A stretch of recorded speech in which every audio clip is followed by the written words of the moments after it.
अस्सलाम वालेकुम गाइस। आज का जो हमारा टॉपिक है वो है एटॉमिक फ्लोरेसेंस स्पेक्ट्रोमेट्री। सबसे पहले हम देख लेते हैं कि इसकी डिफ़ाइन क्या है। Atomic fluorescence spectrometry is an analytical method used to determine the concentration of element in sample. ये हमारे पास एक एनालिटिकल मेथड है जिसको कि हम किसी भी सैंपल के अंदर मौजूद एलिमेंट को डिटेक्ट करने के लिए यूज़ करते हैं, उसकी कंसनट्रेशन, उसकी क्वालिटी, उसकी क्वांटिटी वगैरह को चेक करने के लिए। The sample is converted to gaseous atom and the element of interest is excited to a higher electronic energy level by a light source।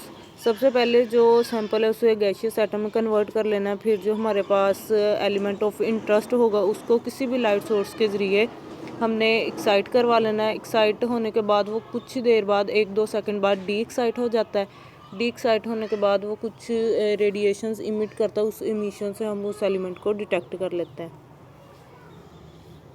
Then हमारे पास इसकी डायग्राम है। Source, excitation, monochromator, sample cell, emission, monochromator, detector, amplifier and recorder. Source हर किस्म की wavelength की जो light है उसको पास करवाता है सैंपल सेल की तरफ। सैंपल सेल के अंदर सैंपल मौजूद होता है।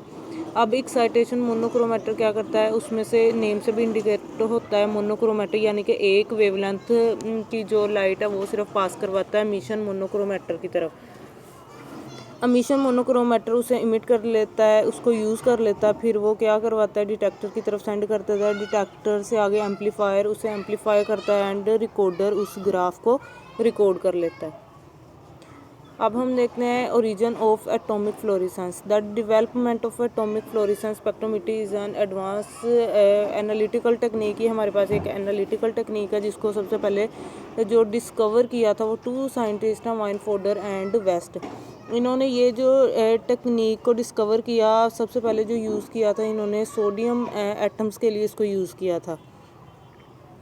However, it is not used extensively as it generally does not offer a distinct advantage over other established atomic spectroscopy method like atomic absorption spectrometry and atomic emission spectroscopy।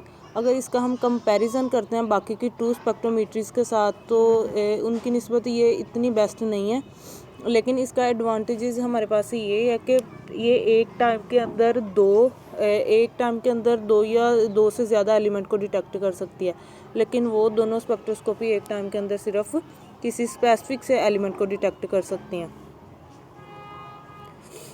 Then आ रहा है an atom contain a set of quantized energy level that can be occupied by electron depending on the energy. जो हमारे पास atom है, atom के अंदर nucleus मौजूद है, electron उसी के इर्द गिर्द रिवॉल्व करते रहते हैं, उनकी एक स्पेसिफिक एनर्जी होती है। अब जिस चीज़ के इर्द गिर्द वो मूव करते हैं उसे ऑर्बिट भी कहते हैं और एनर्जी लेवल भी कहते हैं।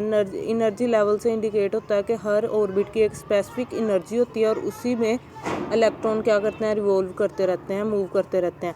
एनर्जी इमिट या अब्जॉर्ब वो उस सूरत करते हैं जब वो जंप करके किसी ऊपर वाले ऑर्बिट की तरफ जा रहे हैं या किसी नीचे ऑर्बिट में आ रहे हैं, अदरवाइज उनकी एनर्जी सेम ही रहती है, स्पेसिफिक एनर्जी होती है।